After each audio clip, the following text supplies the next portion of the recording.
প্রিয় দর্শক, এটি একটি ৩৫ বছর বয়সী সুন্দরী রানীর কষ্টের কাহিনী। রানীর সৌন্দর্য এমন যে রূপে গুণে সে 10টি রাজ্যের রানীদের থেকে অনেক আলাদা। এই গল্পে শুনবেন রানী কিভাবে এক লম্পট সাধুর ধোকায় পড়ে তার রূপগুণ হারাতে গিয়েছিলেন। রাজা নিজের রাজ্যের কাজকর্মে এত ব্যস্ত থাকে যে নিজের সুন্দর রানীর জন্য সময় রাখতে পারে না। তাই রানী প্রাসাদে একলা একঘেয়ে বসে থাকেন। হঠাৎ একদিন সে জঙ্গলে এক সাধুর সাথে দেখা করেন। সে কোনো সাধারণ সাধু নয়, তাকে সবাই লম্পট সাধু বলে ডাকে।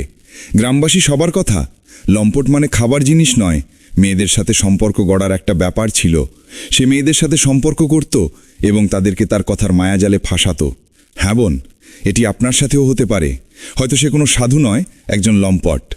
সাধুর চোখ হঠাৎ সেই রানীর উপর পড়ল, আর সে দেরি না করে রানীর সাথেও সম্পর্ক গড়ার জন্য ভাবতে শুরু করল। সবার মনে একটাই প্রশ্ন, রানী কিভাবে রাজার সঙ্গে না থেকেও গর্ভবতী হয়ে গেল? সত্যি কি তাহলে এটি লম্পট সাধুর কাজ? সাধু কি সত্যিই রানীর দুর্বলতার সুযোগ নিয়ে তার সঙ্গে সম্পর্ক করেছিল? গল্পটি জানার জন্য দয়া করে শেষ পর্যন্ত শুনুন। এই গল্পটি অনেক পুরনো। অনেক বছর আগে শান্ত আর সবুজ পাহাড়ে ঘেরা ছোট একটা রাজ্য ছিল। রাজ্যের এক প্রান্তে পাহাড় আর জঙ্গলের মাঝে একটি আশ্রম ছিল। সে সেখানেই গড়ে তোলে লম্পট সাধুর আস্তানা। জঙ্গলে মানুষ ঘুরতে যেত, তাদের মধ্যে যদি কোনো যুবতী মেয়ে দেখত, তাহলে লম্পট সাধু তার কথার ছলে মায়ার ছলে সেই সব মেয়েদেরকে তার আস্তানায় নিয়ে সম্পর্ক গড়ে তুলত। নির্বোধ হয়ে মেয়েরা তা মেনে নিত। অনেকদিন সাধু তার জঙ্গলে কোনো মেয়ে শিকার করতে না পারায় জঙ্গলের বাহিরে যায়। রাস্তার ধারে দাঁড়িয়ে থাকা একটি মেয়ে দেখতে পায়। সাধু ভাবতে ভাবতে তার কাছে যায়। নারীটির সাথে সাধু কিছুক্ষণ কথা বলে। নারীটি সাধুর দিকে খুব ভালো করে তাকায়।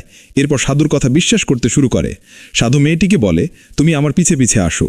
জঙ্গলের একটু গভীরে গিয়ে সাধু তাকে বলে, তুমি এখানে বসো। সাধু মেয়েটির চতুর্দিকে ঘুরতে লাগলো আর ভাবতে লাগলো, একে দিয়ে কিভাবে আমার খিদে মিটাবো।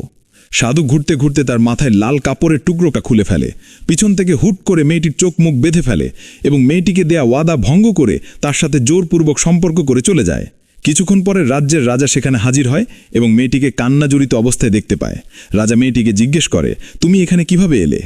মেয়েটি কাঁদতে কাঁদতে উত্তর দেয়, আমি আমার ভাইয়ের জন্য রাস্তায় দাঁড়িয়ে অপেক্ষা করছিলাম।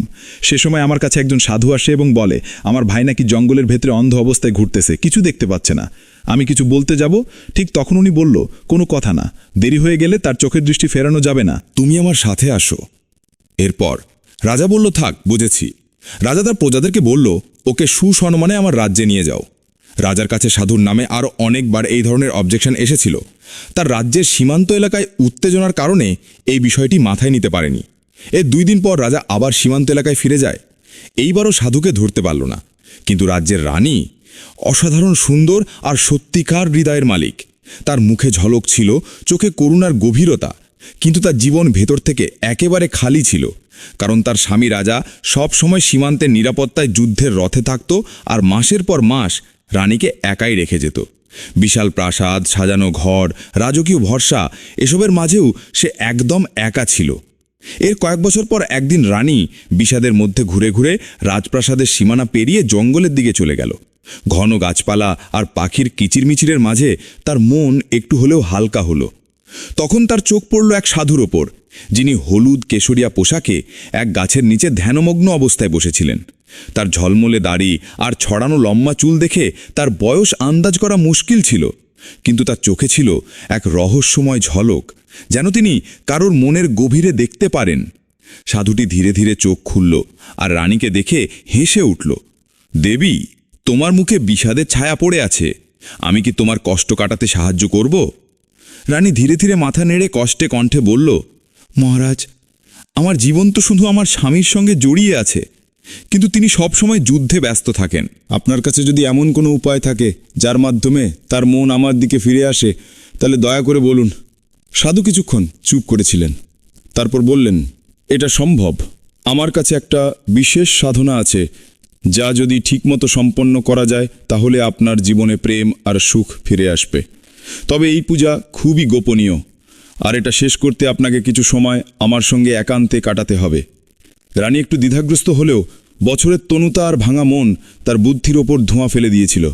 সে খুশি খুশি মেনে নিল এবং সাধুর পেছনে পেছনে সেই গভীর জঙ্গলের মধ্যে অবস্থিত আশ্রমের দিকে এগোতে লাগল। আশ্রমটা যেন কোনো রহস্যে ঘেরা ছিল। ওখানে এক অদ্ভুত নীরবতা বিরাজ করছিল। না কোনো পাতা কেঁপে ওঠে, না কোনো পাখি চঞ্চল করে। প্রতিটি কোণা যেন কিছু বলার চেষ্টা করছিল। সাধু ধীরে ধীরে বলল, এই পূজা সহজ নয় দেবী, তোমাকে প্রতিটি নির্দেশ মেনে চলতে হবে, না হলে ফলাফল অনাকাঙ্ক্ষিতও হতে পারে। সাধুর কথার শেষে একটা বাক্য মনে হচ্ছিল রানীর অন্তর ছুঁয়ে গেছে। কিন্তু এর পরে দেবী, তোমার জীবন চিরতরে বদলে যাবে। রানীর চোখে অশ্রু ভাসতে লাগল। বছরের অবহেলা, একাকিত্ব আর ভাঙা স্বপ্নগুলো তাকে ভেতর থেকে এতটাই দুর্বল করে দিয়েছিল যে আর কোনো আশা যেন তার কাছে সম্বলই মনে হচ্ছিল। সে ভেজা পলকের নিচে সাধুর দিকে তাকালো আর ধীরে ধীরে মাথা নাড়িয়ে তার কথা মেনে নিল। সাধু তাকে পূজা শুরু করার জন্য আশ্রমের পাশে থাকা এক প্রাচীন গুহায় নিয়ে গেল। সেখানে একটা রহস্যময় গন্ধ ছড়িয়েছিল, আগরবাতির তীব্র গন্ধ আর পিতলের দ্বীপের মৃদু আলোর ছোঁয়া। যাদের হাত কাঁপছিল, গুহার প্রাচীরের ছায়াগুলো নাচছিল। সাধু গম্ভীর স্বরে বললেন, এই সাধনা তখনই সফল হবে যখন তুমি নিজেকে পুরোপুরি নিবেদন করবে। তোমার ইচ্ছা, ভয়, সন্দেহ সব ত্যাগ করতে হবে। বিশ্বাসই এই পথের প্রথম শর্ত। শুধুমাত্র তখনই এই পূজা তোমার স্বামীকে তোমার কাছে ফিরিয়ে আনতে পারবে। রানী তার ভিজে হৃদয় দিয়ে উত্তর দিলেন, আমি আমার পুরো অনুভূতি আর বিশ্বাস দিয়ে এই পূজা সম্পূর্ণ করব। মহারাজ, দয়া করে আমাকে পথ দেখান। কিন্তু সাধুর চোখে লুকানো লোভ ধীরে ধীরে প্রকাশ পেতে লাগল। তার মনে সে কিছু আলাদা একটা চলছিল, আর সে এখন চালাকি শুরু করে দিল। সে রানীকে বিভ্রান্ত করার জন্য পূজার জটিল নিয়মের একটা সিরিজ বানিয়ে ফেলল। এমন নিয়ম যা না কোনো ধর্মশাস্ত্রে আছে, না কোনো খাঁটি সাধনায়। দেবী, প্রথমত তোমাকে শুদ্ধি করার জন্য নদীতে গোসল করতে হবে, সে বলল। আমি ঠিক ওখানেই মন্ত্রপাঠ করব আর শক্তির সঞ্চার করব। কিন্তু এই কাজ পুরোপুরি একা একাই করতে হবে। কেউ যদি দেখতে পায় তাহলে পূজা ব্যর্থ হয়ে যাবে। রানীর একটু দ্বিধার মধ্যে সাধুর ভানকৃত গভীরতা আর কথায় লুকানো আশ্বাস তাকে আবার রাজি করে নিল। সে সাধুর সঙ্গে সেই পবিত্র নদীর দিকে চলল। পথে সাধু তাকে বারবার বোঝাচ্ছিল এটা সব তার নিজের মঙ্গল আর ভালোবাসার পুনর্মিলনের জন্য খুবই জরুরি। নদীর ধারে পৌঁছে সাধু রানীকে বলল, দেবী, আপনার পোশাকে লাগা এই দুনিয়ার জিনিসগুলো এই প্রক্রিয়াকে অপবিত্র করতে পারে। আপনাকে নদীতে নির্জন হয়ে নামতে হবে, যাতে সাধনা নিখুঁত থাকে। আমি দূরে দাঁড়িয়ে মন্ত্রপাঠ করব। রানীর মন কাঁপতে লাগল। কিছু একটা তো ভুল লাগছিল। কিন্তু স্বামীর জন্য বছরের পর বছর জমে থাকা বাসনা আর নিজের অসহায়ত্ব বুদ্ধিকে দুর্বল করে ফেলল। সে চোখ নিচু করল আর ধীরে ধীরে নদীতে নামতে শুরু করল। তার পা জল স্পর্শ করতেই সাধুর চোখে একটা অদ্ভুত ঝলমল চোখে পড়ল। সে এখন তার আসল উদ্দেশ্যের অনেক কাছে চলে এসেছে। ঠিক সেই সময় ঝোপঝাড়ের মধ্যে কোথাও পায়ের শব্দ হলো। শুকনো পাতা খসখস করছে আর একটা ছায়া ধীরে ধীরে উঁকি দিচ্ছে। সাধু তৎক্ষণাৎ সতর্ক হয়ে গেল। তার চোখের ঝলমল এখন ভয়ে বদলে যাচ্ছে। ঠিক তখনই সাধুর চোখের কাঠিন্য বাড়তে শুরু করল। পাশের ঝোপঝাড় থেকে একটা শব্দ এলো। কয়েক মুহূর্তের মধ্যে সেখানে একজন শিকারী দেখা দিল, যার কাঁধে ধনুক ঝুলছিল এবং চোখ ছিল সতর্ক। সে জঙ্গলে শিকারের খোঁজে এসেছিল, কিন্তু সামনে যা দৃশ্য দেখা গেল তা দেখে সে হঠাৎ থমকে গেল। তার চোখ পড়ল রানীর ওপরে, যিনি নদীর মধ্যে দাঁড়িয়েছিলেন, ভিজে, ভয় পেয়ে এবং কোনো বিভ্রান্তির মধ্যে ডুবেছিলেন। তারপর তার নজর পড়ল সাধুর ওপরে, যিনি জোরে জোরে কোনো গূঢ় ভাষায় মন্ত্র উচ্চারণ করছিলেন, যেন কোনো গভীর তপস্যায় নিমগ্ন। শিকারীকে কিছু অদ্ভুত লাগল। সে এগিয়ে গিয়ে সাধুর কাছে জিজ্ঞেস করল, মহারাজ, এই বর্জন শূন্য জায়গায় কী ধরনের সাধনা চলছে? আর এই দেবী এখানে একা কেন?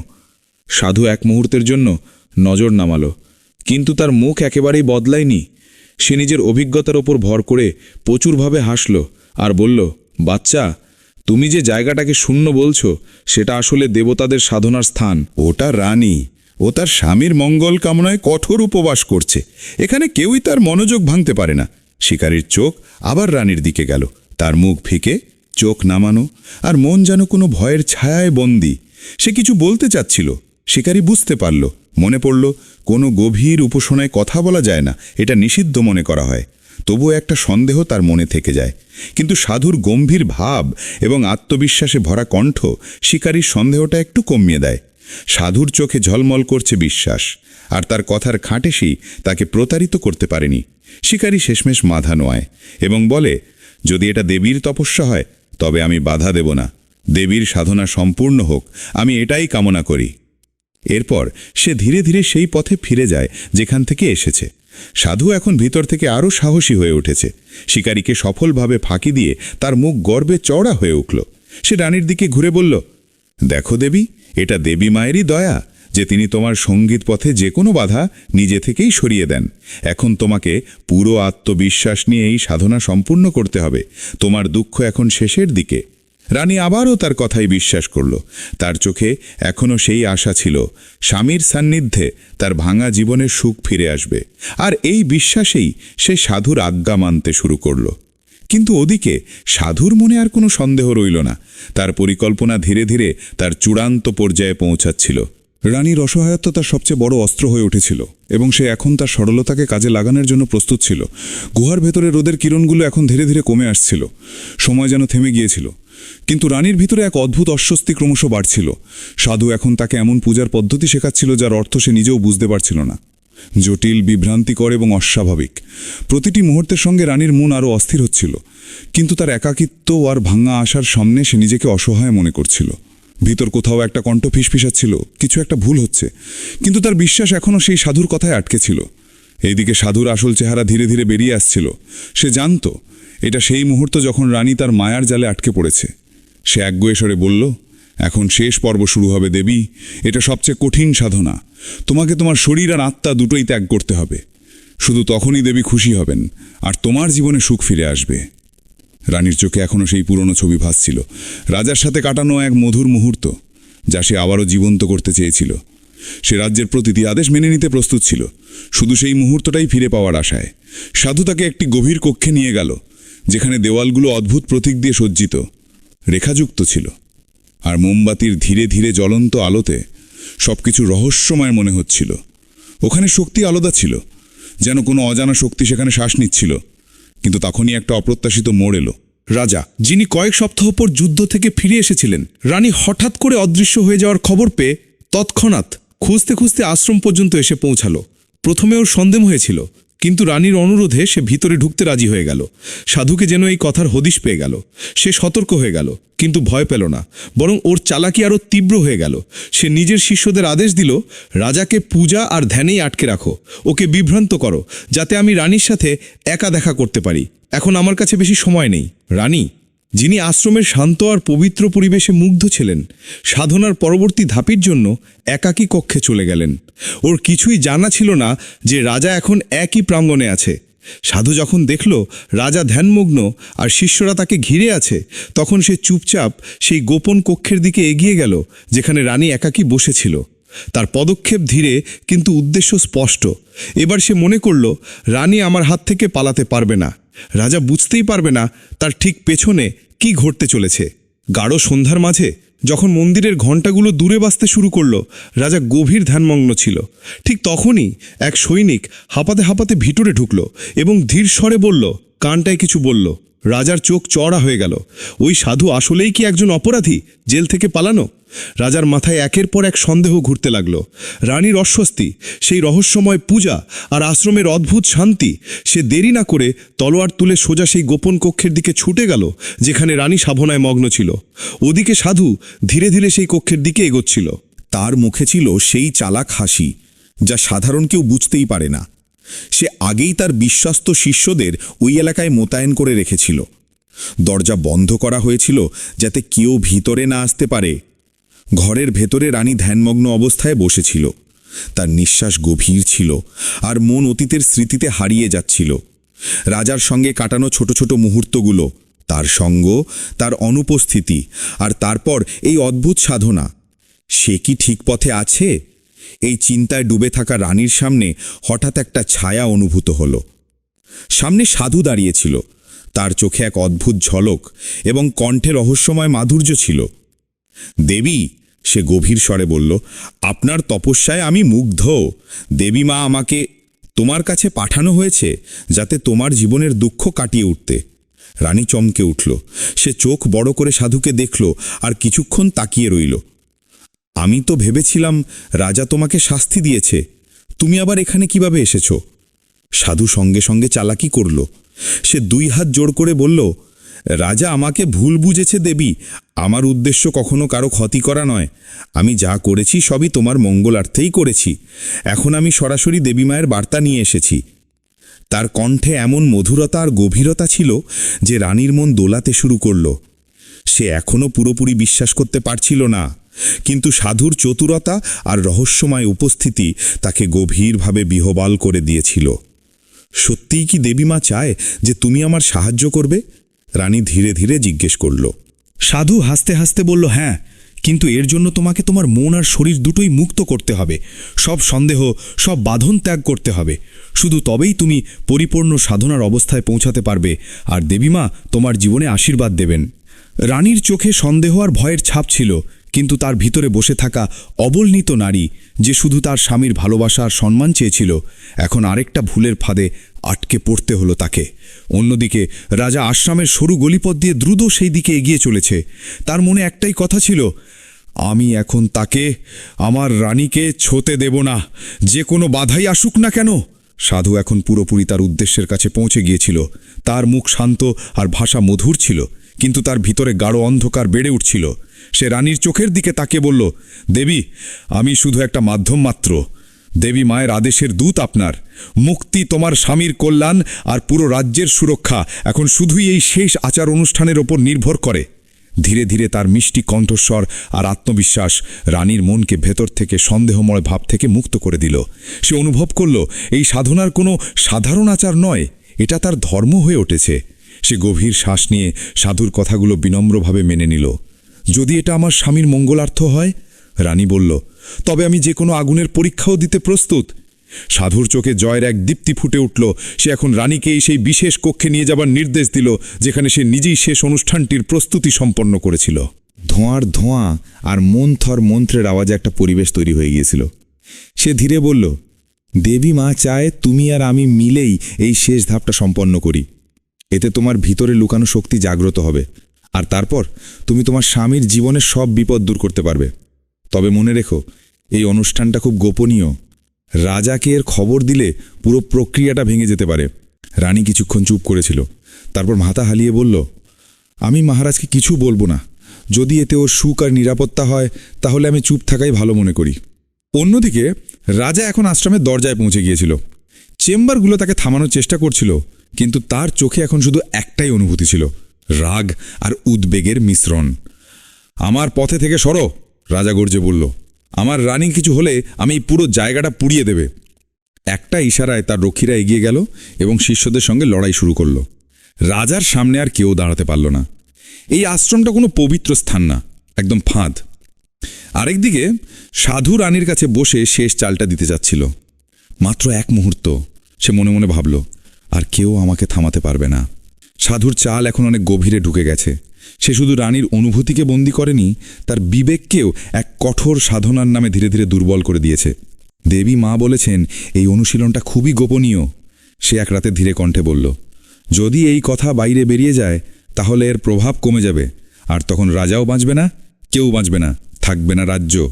রানীর জন্য এখন সব কথার একটাই উত্তর ছিল, যদি এতে রাজাকে রক্ষা করা যায়, আমি সবকিছুই সহ্য করব।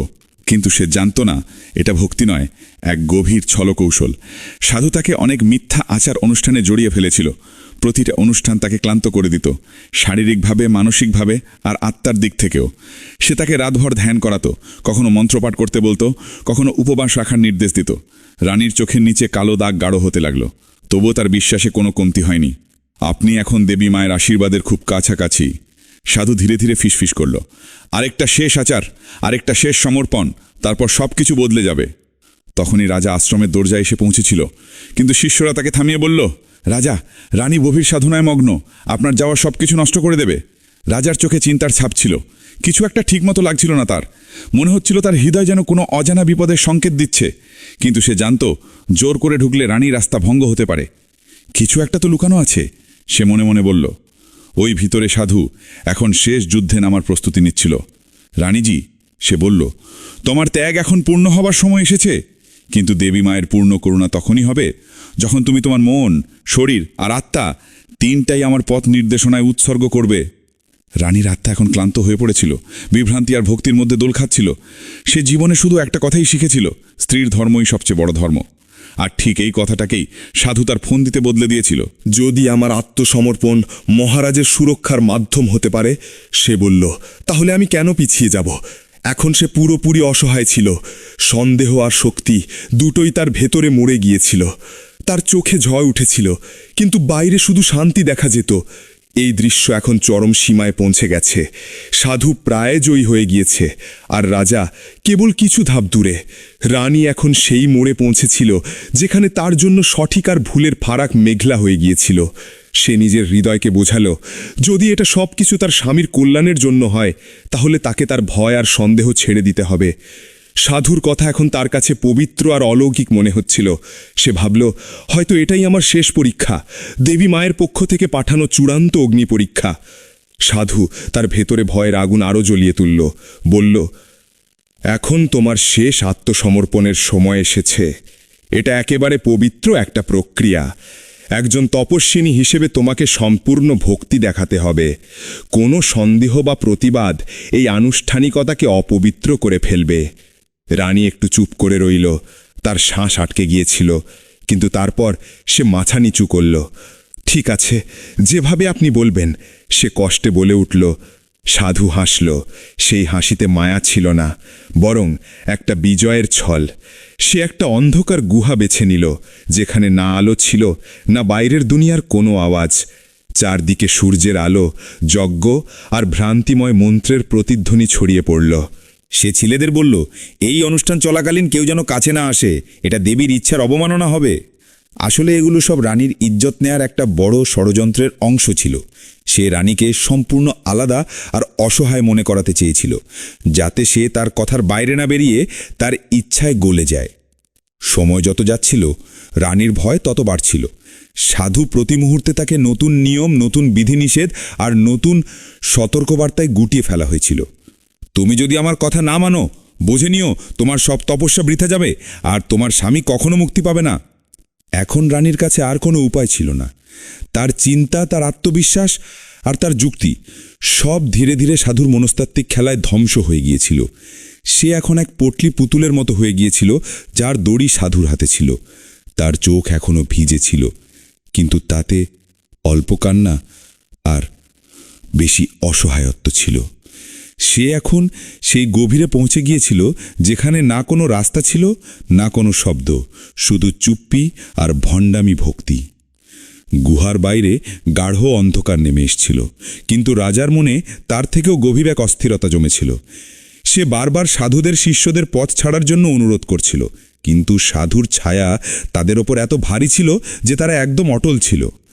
রাজার চোখে ক্রোধ, ভয় আর ভালোবাসা একসাথে জেগে উঠেছিল। আমার রানী ভিতরে আছে, আমার পথ থেকে সরে যাও। তার কণ্ঠস্বর গর্জন করতে লাগলো, কিন্তু দেয়ালগুলো অটল থাকলো। গুহার ভিতরে এক অন্যরকম দৃশ্য চলছিল। সাধু এখন পুরোপুরি তার ঘৃণ্য উদ্দেশ্যগুলো চূড়ান্ত করতে চলেছে। তৈরি ছিল। সে রানীর চোখের দিকে তাকিয়ে ধীরে বলল, দেবীমা ইঙ্গিত দিয়েছেন যে এখন তোমার চূড়ান্ত আত্মসমর্পণ দরকার। এই বলিদান তোমাকে সব বন্ধন থেকে মুক্ত করে দেবে, তোমার স্বামীর শান্তি মিলবে, আর তোমাকে মুক্তি। রানীর আত্মা এখন ক্লান্ত হয়ে পড়েছিল। সংগ্রাম, সন্দেহ আর ভয় তাকে ভিতর থেকে খালি করে দিয়েছিল। সে ভাবতেও পারছিল না কোনটা সত্য আর কোনটা বিভ্রান্তি। সে মাথা নিচু করল। যেমন আপনি বলবেন। তার কণ্ঠ এখন রানীর নয়, এক পরাজিত মনের ছিল। সাধুর চাল এখন সম্পূর্ণ সফল হতে চলেছে। সে রানীর বিশ্বাসকে, সে তাকে নিজের স্বার্থের পুতুল বানিয়ে ফেলেছিল। গুহার মধ্যে এখনো রোদ জ্বলে উঠছিল। মন্ত্রের শব্দগুলো যেন এক রহস্যময় ভয় হয়ে গুঞ্জরিত হচ্ছিল, আর রানী চোখ বন্ধ করে সম্পূর্ণ সাধুর ইচ্ছা মেনে চলছিল। সাধু নিজের কথায় এমন বিষ মিশিয়েছিল যে রানীর মনে হচ্ছিল, এটা আমার ভক্তির চূড়ান্ত পরিণতি, এটাই আমার সত্য। আর বাইরে রাজা তার সৈন্যদের কঠোর নির্দেশ দিয়েছিল, আর অপেক্ষা নয়, রাস্তা খুলে দাও। সৈন্যরা সতর্ক করেছিল, কিন্তু সাধুর অনুসারীরা যেন দেওয়ালের মতো দাঁড়িয়েছিল। গুহার ভেতরে রানীর আত্মা প্রতিটি ক্ষণে ধীরে ধীরে ম্লান হয়ে যাচ্ছিল, আর বাইরে তার জীবনসঙ্গী নিজের প্রাণের আয়ত্ত হারিয়ে তাকে সেই অন্ধকার থেকে বের করে আনতে ব্যস্ত ছিল। তাদের আগ্রহ ছিল একদিকে মিথ্যার ঝলমলে আলো, আর অন্যদিকে প্রেমের সত্যিকারের লড়াই। রাজার হৃদস্পন্দন এখন স্বাভাবিক ছিল না, প্রতিটি ক্ষণ তাকে কোনো বড় বিপদের দিকে টেনে নিয়ে যাচ্ছিল। সে গুহার বাইরে দাঁড়ানো সাধুর অনুসারীদের সরানোর জন্য নিজের সব চেষ্টা খরচ করেছিল। অন্তর থেকে উঠে আসা একটা কণ্ঠ বলছিল, রানী বিপদে আছে, তাকে বাঁচাতে হবে। ঠিক সেই সময় গুহার ভেতরে সাধু তার শেষ চাল চালছিল। সে রানীকে একটা অদ্ভুত সচেতনতার মধ্যে নিয়ে গিয়েছিল। মুক্তির জন্য কিছু রহস্যময় মন্ত্র উচ্চারণ করতে লাগলো সাধু। ধীরে ধীরে রানীর পলক ভারী হতে লাগলো। সে এক অর্ধ সচেতন অবস্থায় চলে গেছে, যেখানে সে সব কিছু শুনছে কিন্তু বুঝতে পারছে না। সাধু তার ভিতরে এই বিশ্বাস বেঁধে দিয়েছিল যে এই পবিত্র সাধনা তোমার আত্মাকে শুদ্ধ করে দেবে। আর রানী, যে মানসিকভাবে প্রথম থেকেই ভেঙে পড়েছিল, এখন তার প্রতিটি কথা এক ধরনের ঐশ্বরিক আদেশের মতো মেনে নিচ্ছিল। সাধুর চোখে এখন শুধু বিজয়ের ঝিলিক ছিল, আর কেউ তাকে থামাতে পারবে না। রানী আমার হবে, রাজাও আমার অধীনে থাকবে, আর শীঘ্রই পুরো রাজ্যটা। কিন্তু ওদিকে সেই অন্ধকার ছিন্ন করে একটা কণ্ঠস্বর প্রতিধ্বনিত হচ্ছিল। রাজা আর তার সৈন্যেরা গুহার ভিতরে ঢুকেছিল। সাধুর শিষ্যরা আগেই প্রস্তুত ছিল। তারা প্রবেশদ্বারে দেওয়ালের মতো দাঁড়িয়ে রাজাকে আটকানোর চেষ্টা করেছিল। কিন্তু রাজা এখন আর সেই প্রেমিক ছিল না যে প্রার্থনা করত। সে এখন যুদ্ধবীর হয়ে উঠেছিল। হাতে তলোয়ার আর বুকের মধ্যে জ্বলন্ত প্রেম ছিল তার। গুহার দেয়াল তলোয়ারের ধাক্কায় গুঞ্জন করতে লাগলো। প্রতিটি আঘাতে রাজার একটা মাত্র উদ্দেশ্য ছিল, সে তাকে বাঁচাতে চাইত যে কোনো দামে। ভিতরে সাধু তার শেষ জালের ফাঁদ টানার চেষ্টা করল। সে রানীকে বলল, দেবী মা, এখনই তোমাকে পূর্ণ আশীর্বাদ দিতে যাচ্ছি, শুধু ওই শেষ সাধনার মধ্যে আমার সঙ্গে যোগ দাও। রানী তখন প্রায় পুরোপুরি সেই ঘুমের মতো অবস্থায় চলে গেছে, যেখানে চেতনা আর অচেতনার পার্থক্য ম্লান হয়ে যায়। ঠিক তখনই গুহার দরজা এক জোরালো ধাক্কায় ভেঙে গেল। ধুলা আর ধোয়ার মধ্যে থেকে রাজার মুখ বেরিয়ে এলো। তার চোখে আগুন ঝলমল করছিল। তলোয়ারের রক্তের দাগ আর তার পুরো শরীর যুদ্ধের গল্প বলছিল। সে সরাসরি ভিতরে দৌড়ালো, সাধুর দিকে আর কাছাকাছি রানীর দিকে। আসল লড়াই শুরু হতে চলেছে, ধোকাবাজি আর প্রেমের আগুন। গুহার ভিতরে সাধু পুরোপুরি মায়া ডুবেছিল, তার মুখ জয়ের আলোয় ঝকঝক করছে।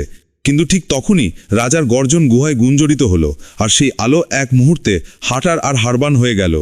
কপট রাজার চোখ থেকে আগুন ঝরছিল। আমি তোকে একবার সতর্ক করেছিলাম, কিন্তু তুই তো অন্যায়ের সব সীমা লঙ্ঘন করলি। এখন তোর পাপের ফল পেতে হবে, এখনই আর এখানেই। সাধু কাঁপতে কাঁপতে পিছিয়ে যেতে লাগলো, কিন্তু তার বাঁচার একমাত্র রাস্তা ছিল মিথ্যা আর ভয়ের আড়ালে লুকিয়ে থাকা। এদিকে রানী, যে এতদিন একটা বিভ্রান্তির জালে আটকা ছিল, রাজার কণ্ঠ শুনে যেন ঘুম থেকে জেগে উঠল। তার চোখ ধীরে ধীরে খুলল, আর সামনে দাঁড়ানো রাজাকে দেখে সে আরামনের দীর্ঘ শ্বাস ফেলল। মহারাজ কাঁপতে থাকা কণ্ঠে বলল, আমি আপনাকে অপেক্ষা করছিলাম। এই ছদ্মবেশী দেবী মায়ের নাম ভর করে আমার বিশ্বাসের সঙ্গে বিশ্বাসঘাতকতা করেছে। রাজা কোনো দেরি না করে আদেশ দিলেন, সৈনিকেরা তাকে ধরে আনো, তাকে জনসমক্ষে উপস্থাপন করা হবে, যাতে সবাই জানতে পারে বিশ্বাসের সঙ্গে খেলা করলে কেমন শাস্তি পেতে হয়। সাধু হাঁটু গেড়ে পড়ে গেল। মাফ করে দিন মহারাজ, আমাকে আরেকটা সুযোগ দিন। আমি ভুল করেছি। কিন্তু রাজার চোখ এখন কোনো দয়ার জন্য পাথর হয়ে গেছে। যে কোনো নারীর অসহায়ত্বের সুযোগ নেয়, যে দেবী মায়ের নামে অন্যায় করে, তাকে ক্ষমা করা মানে ঈশ্বরকে অবজ্ঞা করা। সৈনিকরা সাধুকে হাত করে দিলেও সে চিৎকার করে প্রাণ ভিক্ষা চাইল, কিন্তু এখন আর কেউ তার কথা শোনে না।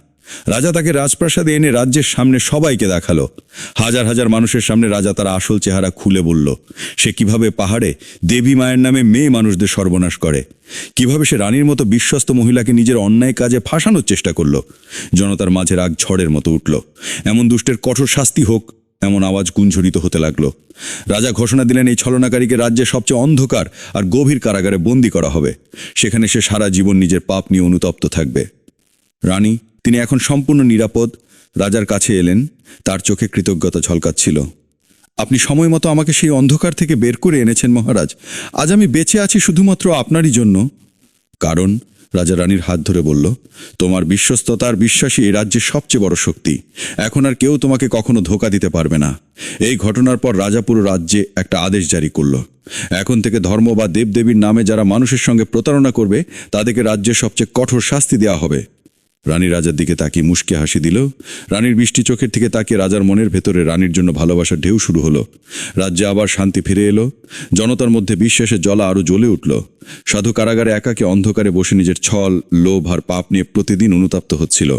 আর অন্যদিকে রাজা রানী মিলেমিশে রাজ্যে ন্যায়, ভালোবাসার, বিশ্বাসের একটা নতুন দিন শুরু করলেন। ধর্ম হলো যেটা কাউকে রক্ষা করেন, ভাঙেন না।